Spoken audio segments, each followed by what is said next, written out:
नमस्कार प्यारे साथियों, आप सभी का हार्दिक स्वागत है हमारे इस YouTube channel study with Ravi पर। आज के इस लेक्चर्स में हम लोग हैंड रिटेन से जो 12th के बायोलॉजी के 120 एमबीबीआई या बीबीआई कह सकते हैं, यहाँ पे शॉर्ट क्वेश्चंस आपके लिए हमने बनाए हैं जो कि काफ़ी ज़्यादा इंपॉर्टेंट होने वाला है। और ये सारे प्रश्न जो है काफ़ी इंपॉर्टेंट है और प्रीवियस ईयर में क्वेश्चंस बैंक को जितने भी है या मॉडल पेपर हो सभी को हमने रिसर्च करके इन सारी प्रश्न को ये 120 वीवीआई क्वेश्चंस को यहाँ पे क्वेश्चंस को सिलेक्ट किया गया जो कि काफ़ी ज़्यादा इंपॉर्टेंट होने वाला है। तो चलिए आज के इस लेक्चर्स को करते हैं फटाफट से स्टार्ट। जो भी स्टूडेंट चैनल पर नए हैं आज के इस वीडियो को लाइक करेंगे, चैनल को सब्सक्राइब करके एक बार शेयर कर दीजिए फटाफट से। और पहला नंबर सवाल की ओर चलते हैं, समय को खराब बिल्कुल भी नहीं करेंगे। दिसंबर महीना जा रहा है और जनवरी आपके सामने है। जनवरी के बाद आपका एग्जाम 1 तारीख से स्टार्ट हो जाएगा। तो ये रहा बीवीआई क्वेश्चंस का पहला नंबर सवाल जो कि काफ़ी ज़्यादा इंपॉर्टेंट होने वाला है। तो गाजर घास से आप क्या समझते हैं ये आपको बताना है। जी हाँ साथियों, थोड़ा मैं पेन को पतला कर लेता हूँ ताकि आपको समझाने में काफ़ी अच्छा रहे। तो यहाँ पे घास से आप क्या समझते हैं ये आपको बताना है। अगर क्वेश्चंस के बारे में बात करें तो काफ़ी ज़्यादा इंपॉर्टेंट ये क्वेश्चंस है। प्रीवियस ईयर के एग्जाम में काफ़ी बार ये सवाल जो है आपसे पूछे गए हैं। तो लिखेंगे कि गाजर घास एक प्रकार का खरपतवार है। क्या है प्यारे साथियों, गाजर घास एक प्रकार का क्या है? तो ये क्या है, एक प्रकार का खरपतवार है जो गेहूं के बीज के साथ जो है विदेश से भारत आया था। जी हाँ, जब विदेश से जो गेहूं है, जी हाँ गेहूं जो है ये विदेश से जब आता है ना तो इसमें एक दो गाजर घास आता है साथ में। तो ऐसा होता था जब पहले यहाँ पे गेहूं जो विदेश से मंगाया जाता था अपने देश के लिए, उसमें कुछ कुछ गाजर घास भी वहां से आने लगे। इस पौधे का जो है परागकण कुछ लोगों में श्वसन रोग या दमा इत्यादि पैदा करता है। श्वसन रोग जैसे कि दमा, याद रखिएगा, ये जो है एलर्जी कह सकते हैं कि विभिन्न प्रकार के जो एलर्जी होते हैं ये गाजर घास उत्पन्न कर देता है। ये क्या होते हैं, इनके जो परागकण होते हैं वो एलर्जी कारक होते हैं, याद रखिएगा। तो ये क्वेश्चंस काफी इंपॉर्टेंट है। उम्मीद है कि क्वेश्चंस आपको समझ में आया होगा। गाजर घास से आप क्या समझते हैं? अगर ये सवाल अगर आपसे पूछा भी जाएगा तो कितने नंबर में पूछा जाएगा प्यारे बच्चों? 2 नंबर में पूछे जाएंगे। कितने नंबर में? 2 नंबर में ये सवाल आपसे आपके एग्जाम में पूछे जाएंगे कि यहाँ पे गाजर घास से आप क्या समझते हैं। एक बार और रीडिंग करते हैं, आपको अच्छी तरीके से समझ में आ जाएगा। गाजर घास एक प्रकार का क्या है, खरपतवार है जो गेहूं के बीज के साथ जो है विदेश से भारत आया था। इतना तो आपको माइंड में सेट हो गया होगा। इस पौधे का जो है पराग कुछ लोगों में श्वसन रोग या दमा इत्यादि पैदा करते हैं, या लिख सकते हैं कि श्वसन रोग जैसे एलर्जी कारक उत्पन्न करते हैं, जो कि यहाँ पे विभिन्न प्रकार की एलर्जी उत्पन्न कर देते हैं। कौन? इसका परागकण। जी हाँ, गाजर घास का परागकण याद रखिएगा।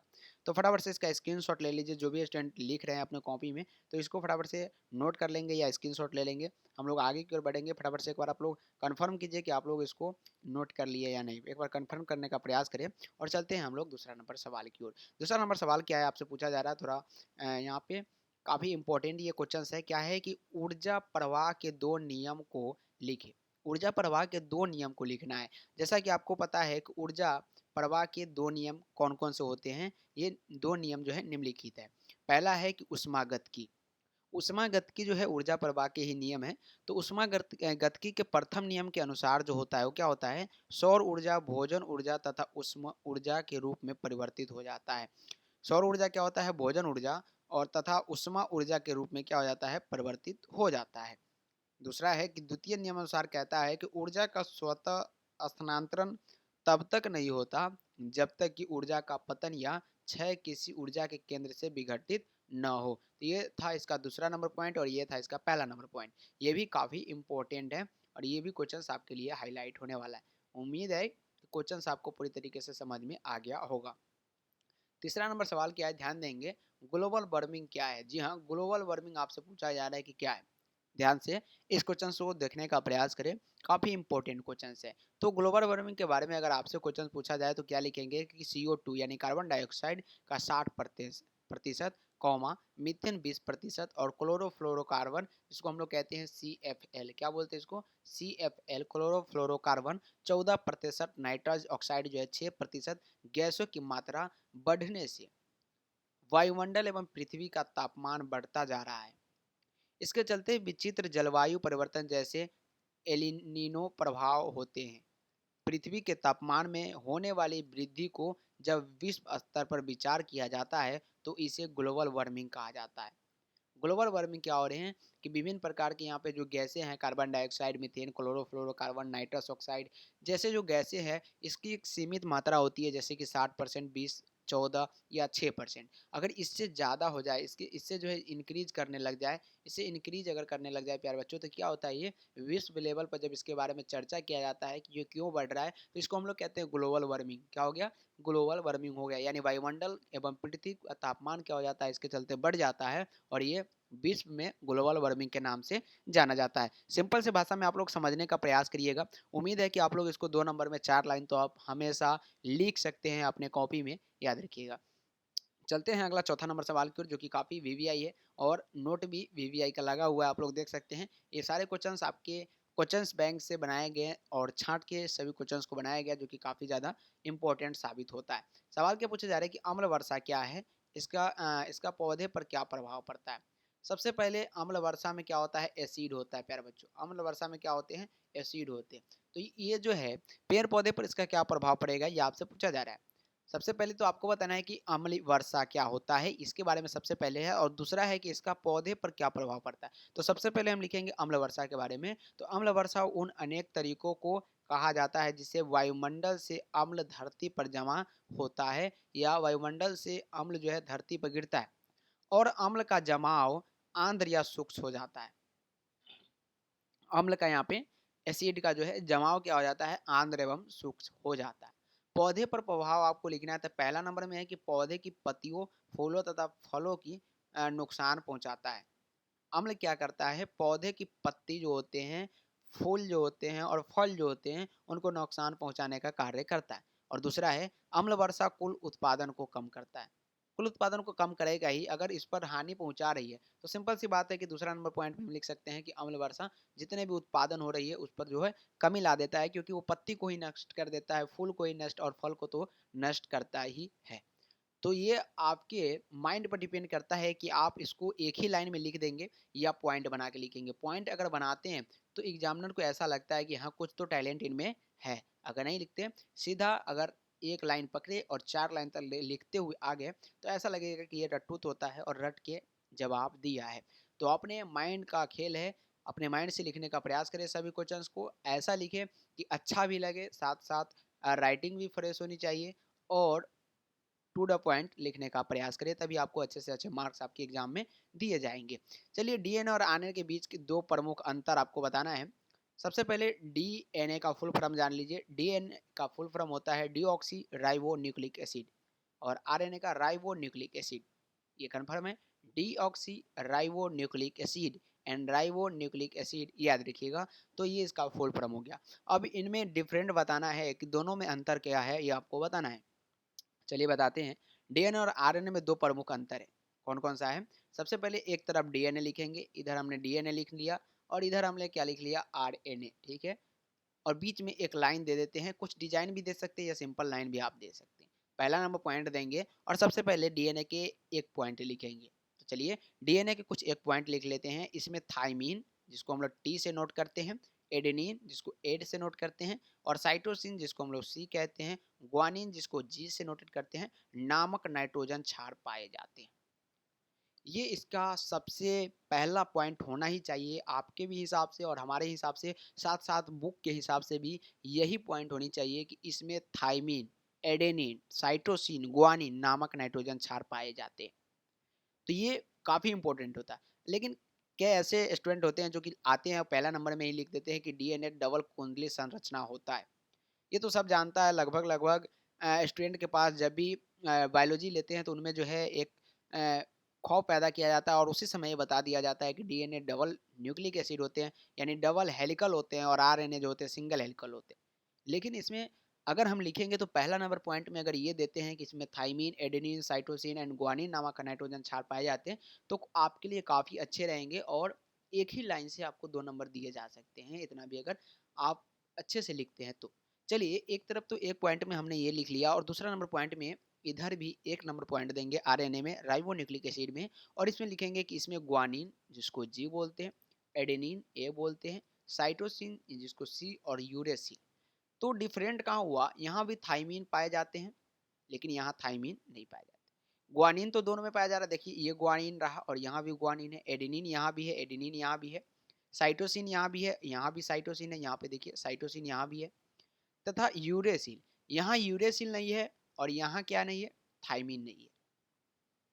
तो आपसे डिफरेंट भी पूछा जाएगा, आपसे ऑब्जेक्टिव क्वेश्चंस में डिफरेंट पूछा जाता है कि डीएनए में पाया जाता है, तो याद रखिएगा थायमीन, एडेनिन, साइटोसिन, ग्वानिन। और आरएनए में क्या पाए जाते हैं? ग्वानिन पाए जाते हैं, एडेनिन, साइटोसिन, यूरेसिल। ठीक है, इतना अगर आप याद रख लेंगे तो काफी अच्छे मार्क्स आप बायोलॉजी में उठा सकते हैं। तो यहाँ से तो 2 नंबर आपको मिल ही जाएंगे, साथ ही साथ एक ऑब्जेक्टिव तो निश्चित रूप से इससे पूछे आपसे जाते हैं। तो इसमें ग्वानिन, एडेनिन, साइटोसिन तथा यूरेसिल जैसे नाइट्रोजन क्षार क्या होते हैं? पाए जाते हैं। अब चलिए डीएनए के दूसरा नंबर पॉइंट में लिखते हैं कि यह डबल हेलिकल संरचना होता है। चलिए इसको हमने दूसरा नंबर पॉइंट में लिख दिए, पहला में नहीं लिखे। अगर पहला में लिखते तो एग्जामिनर को थोड़ा कंफ्यूज होता है कि चलिए दूसरा नंबर भी पॉइंट अगर देख ले तो इनका भला हो जाए। लेकिन अगर पहला नंबर पॉइंट में हमने इनकी पूरी व्याख्या लिख दी तो एग्जामिनर को ऐसा लगेगा कि हाँ, बच्चे में कुछ टैलेंट है और ये यहीं से मार्क्स देके आगे की ओर बढ़ जाएंगे। और इसी तरफ जो है, एक तरफ आपको आरएनए में लिखना है कि यह सिंगल धागों के समान संरचना होती है। कौन? आरएनए। आरएनए सिंगल धागा जो होता है उसके समान संरचना होती है, लेकिन डीएनए जो होता है डबल कुंडलित होती है। याद रखिएगा ये कैसे होते हैं? डबल कुंडलित कुछ इस प्रकार के संरचना होते हैं और आरएनए कुछ इस प्रकार के संरचना होते हैं। तो 2 नंबर के क्वेश्चंस में तो 2-2 पॉइंट काफ़ी बनते हैं आपके लिए, इतना आप ज़रूर लिख सकते हैं। इसका यहाँ पे स्क्रीनशॉट ले सकते हैं। साथ ही साथ जो है इस पीडीएफ को भी डाउनलोड कर सकते हैं। कहाँ से डाउनलोड करेंगे? जाइए डिस्क्रिप्शन में आपको लिंक मिलेगा टेलीग्राम चैनल का, और टेलीग्राम चैनल पर जैसे ही जाएँगे आपको वहाँ पे लिंक मिलेगा, क्लिक कीजिए और टेलीग्राम चैनल से ज्वाइन हो जाइए। वहाँ पे सभी प्रकार के यहाँ पे पीडीएफ आपको प्रोवाइड कर दी जा रही है। 5 नंबर सवाल हमने अच्छे तरीके से डिस्कशन किया है। 6 नंबर क्वेश्चंस की ओर चलते हैं। तो हैजा का क्या कारण है, ये आपको बताना है। जी हाँ, तो हैजा के कारण कॉलेरी नामक जीवाणु है। हैजा आपसे अगर पूछा जाए, ऑब्जेक्टिव में पूछा जाए, अगर ऑब्जेक्टिव में कि हैजा कौन से कारक के कारण होता है, तो वो जीवाणु के कारण होता है। दूसरा नंबर पूछा जाएगा कि हैजा कौन से जीवाणु के कारण होता है, तो कैलोरी नामक जीवाणु के कारण होता है। 2 ऑब्जेक्टिव आपको यहाँ से क्लियर हो जाते हैं। तो हम लोग यहाँ पे 2 ऑब्जेक्टिव भी क्लियर किया और 2 नंबर के क्वेश्चंस भी सॉल्व कर रहे हैं। तो हैजा का कारण कैलोरी नामक जीवाणु है। इस जीवाणु से संदूषित पेय, पेय यानी पानी, या खाद्य पदार्थ यानी खाने वाला पदार्थ को किया जाता है, तो यह रोग उत्पन्न होता है। अगर कोई ऐसा खाद्य पदार्थ है या ऐसा संदूषित पेय पदार्थ है, पानी है, जिसमें कैलोरी नामक जीवाणु है, अगर उसको हम सेवन करते हैं, उसको हम यूज करते हैं अपने यहाँ पे डेली के खान पियन में, तो हैजा नामक बीमारी भी हो सकता है। तो ये आपसे सिंपल सा क्वेश्चंस पूछा गया था, इसका तो राइट आंसर आप बता ही सकते हैं। उम्मीद है कि ये क्वेश्चंस भी आपको माइंड में सेट हो गया होगा कि हैजा के क्या कारण हो सकते हैं। तो हैजा के कारण जो है कॉलोरी नामक जीवाणु है। इस जीवाणु से संदूषित पेय या खाद्य पदार्थ को किया जाता है, तो यह रोग उत्पन्न हो जाता है। 6 नंबर सवाल तो हमने कर लिए। 7 नंबर क्वेश्चंस आज के इस लेक्चर्स में ये रहा। आंकड़ों की सॉरी आंकड़ों की लाल किताब क्या है? ये आंकड़ा ही होगा यहाँ पे। आंकड़ा मतलब एक ग्राफ। आंकड़ा की लाल किताब क्या है, इसकी उपयोगिता बताइए। रेड डायरी है एक, आपके बायोलॉजी के चैप्टर नंबर शायद 12 में इसकी व्याख्या किया गया। चलिए हम देख लेते हैं। जो भी हो, एक आंकड़े की लाल किताब के बारे में अगर क्या है, इसके बारे में अगर आपको लिखना है तो इस क्वेश्चन को ज़्यादा फोकस करने का प्रयास करिए। आंकड़े की लाल किताब सर्वप्रथम जो है 1963, डाटा तो 100% याद रखने का प्रयास करें। लाल किताब सर्वप्रथम जो है 1963 में अंतर्राष्ट्रीय प्राकृतिक संरक्षण संघ के द्वारा प्रकाशित की गई, जिसमें दुनिया भर के उन पौधों और जीव जंतुओं का विवरण है, यानी सूची है, जिनका अस्तित्व गहरे संकट में है तथा जो विलुप्त के कगार पर है। जो भी पेड़ पौधे पक्षी जानवर है जो विलुप्त के कगार पर है, ऐसा लग रहा है कि इसकी प्रजाति अब कहीं कहीं देखने को मिल रही है, साफ जो है खत्म होने के कगार पर है, तो ये लाल डायरी यानी लाल निशान जो होता है खतरे का निशान होता है, जैसा कि आपको पता होगा। तो लाल किताब में इनकी सारी हिस्ट्री लिखी जाती है, ताकि हमें जो आने वाले भविष्य है उनको बताया जाए कि हाँ ऐसा कुछ था। जैसे डायनासोर आप लोगों ने नहीं देखा होगा, हम भी नहीं देखे, लेकिन उनका फिगर भी है, उनके बारे में व्याख्या भी किया जाता है। तो ये सारी जो है लाल किताबों में आंकड़े जो है इनके लिखे जाते हैं। 7 नंबर क्वेश्चन तो उम्मीद है कि समझ में आ गया होगा। 8 नंबर सवाल है कि कैंसर के 2 लक्षण बताइए। कैंसर के 2 लक्षण कौन कौन से हो सकते हैं? तो निम्नलिखित हो सकते हैं। निम्नलिखित में तो बहुत सारे होते हैं, लेकिन क्वेश्चंस का यहाँ पे देखना है कि कौन से लेवल से क्वेश्चंस पूछे जा रहे हैं। क्या 5 नंबर में पूछे जा रहे हैं, 2 नंबर में पूछे जा रहे हैं, 1 नंबर में पूछे जा रहे हैं? अगर 5 नंबर में पूछा जाएगा तो हमें निम्नलिखित देख के कम से कम तो 10 पॉइंट तो लिखना ज़रूरी है। लेकिन 2 नंबर में पूछे जा रहे हैं तो 2 से 4 लाइन बहुत आपके लिए होता है। पहला नंबर पॉइंट है कि मरीज के भार में कमी। जी हाँ, कैंसर के लक्षण माने जाते हैं कि मरीज के भार में कमी हो जाती है। लेकिन ऐसा भी होता है कि सर भार में तो कमी आ रही है यहाँ पे, ध्यान देंगे, वेट में क्या हो रही है, कमी आ रही है, लेकिन शरीर की मोटाई जो है, ये थिकनेस जो है जिसको हम कहते हैं, मोटाई बढ़ती हुई जा रही है।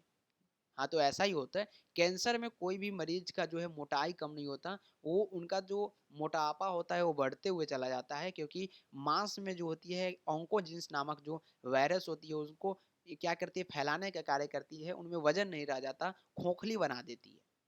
तो मरीज की भार में तो कमी आती है, बट मोटापा चमड़े के जो यहाँ पे चारों तरफ के जो स्ट्रक्चर्स होते हैं उनको फैला देती है। ये आप ध्यान रखेंगे। ऐसा ना हो कि आपसे अगर पूछा जाए कि इसमें मोटापा के क्या होता है, तो मोटापा घटता नहीं है प्यारे साथियों, मोटापा बढ़ जाता है लेकिन भार में कमी आ जाती है। मरीज यहाँ पे मरीज के शरीर के किसी भाग की अत्यधिक वृद्धि, जैसा कि दूसरा नंबर पॉइंट में ही जो बात हमने बताई, वो दूसरा नंबर पॉइंट में भी यहाँ पे लिखा हुआ आ गया है कि मरीज के शरीर के किसी भाग की अत्यधिक वृद्धि। किसी भाग की कहने का मतलब है कि मान लीजिए आपके त्वचा में कैंसर है, तो त्वचा क्या हो गया, अत्यधिक वृद्धि हो गया और ये फूल के मोटा हो गया। तो इसमें क्या हुआ, शरीर की मोटाई बढ़ गई लेकिन भार में क्या होगी, कमी आ गई। ये दो लक्षण आप लिख सकते हैं, ये आपके लिए काफी रहेगा 2 नंबर वाले क्वेश्चंस में।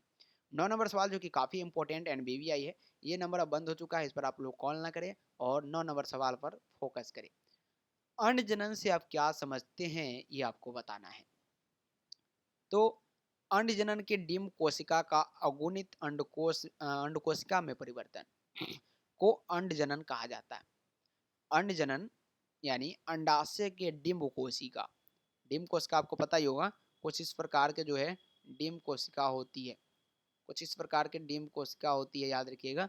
ये बायोलॉजी के स्ट्रक्चर्स में अगर आप देखेंगे तो यहाँ पे डिम्ब होती है कोशिका का अगुणित अंड कोशिका में परिवर्तन को अंडजनन कहा जाता है, या अंडाशय में अंडाणु बनने की क्रिया अंडजनन कहलाती है।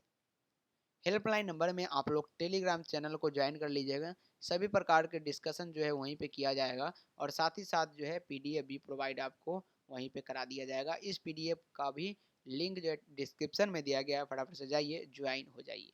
तो आज 10 ही क्वेश्चंस को रखते हैं, 10 नंबर क्वेश्चंस को भी हम देख ही लेते हैं थोड़ा, और 11 नंबर को कल से देखेंगे। तो 10 नंबर सवाल क्या है कि कर्मिक विकास क्या है, लिखे।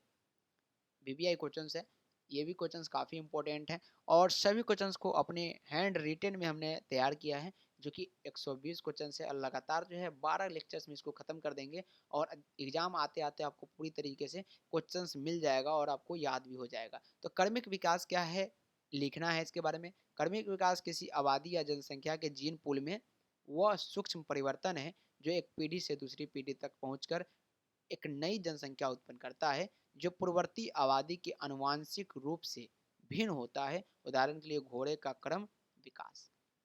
तो ये 10 ऐसे सवाल थे जो आप नोट कर लीजिएगा अपने बुक में, या पीडीएफ ले लीजिएगा टेलीग्राम चैनल से डाउनलोड कर लीजिएगा। और आज का लेक्चर्स आपको अच्छा लगा है तो अपना अपना फीडबैक कमेंट बॉक्स में जरूर देने का प्रयास करें।